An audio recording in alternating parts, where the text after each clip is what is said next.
KSRTC ബസ്സുകളിൽ paint അടിക്കാൻ ആവശ്യമുള്ളത് 4 നിറങ്ങളിലുള്ള പെയിന്റുകളാണ്. 4 നിറങ്ങളിലുമായി ആകെ വേണ്ടത് 12 ലിറ്റർ പെയിന്റ്. എന്നാൽ ബൃന്ദാവൻ കമ്പനിയുടെ നിലവാരമില്ലാത്ത പെയിന്റ് ഉപയോഗിക്കുമ്പോൾ 31 ലിറ്ററാണ് ഒരു ബസ്സിനായി വേണ്ടി വരുന്നത്. 1 ലിറ്ററിന് 199 രൂപ നിരക്കിലാണ് പെയിന്റ് വാങ്ങുന്നത്.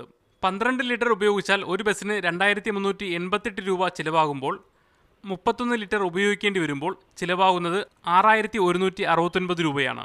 2011 പെയിന്റ് വാങ്ങാനായി ചെലവായത് 3,46,69,780 രൂപയാണ്.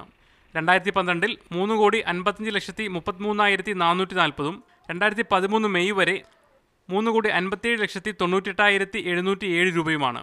അതായത് 2011 2,19,00,000 രൂപയുടെയും 2012 2,17,00,000 രൂപയുടെയും 2013 ഇതുവരെ 2,12,00,000 രൂപയുടെയും അധിക ബാധ്യതയുണ്ടായി. 3 വർഷങ്ങളിലുമായി ഉണ്ടായ ആകെ നഷ്ടം 6,48,00,000 രൂപ. പെട്ടെന്ന് ഇളകിപ്പോകുന്നത് കണക്കാക്കിയാൽ നഷ്ടം ഇതിലധികവും വരും. ഈ പെയിന്റ് തന്നെ വാങ്ങാൻ ടെക്നിക്കൽ കമ്മിറ്റി തീരുമാനിച്ചതിന് പിന്നിലെ താല്പര്യങ്ങളാണ് ഇനി പുറത്തു വരാനുള്ളത്. ശമ്പളവും പെൻഷനും കൊടുക്കാനാകാതെ ബുദ്ധിമുട്ടുമ്പോഴാണ് കോടികൾ നഷ്ടപ്പെടുത്തിയുള്ള കോർപ്പറേഷന്റെ ഈ നടപടി. മീഡിയ 1 തിരുവനന്തപുരം.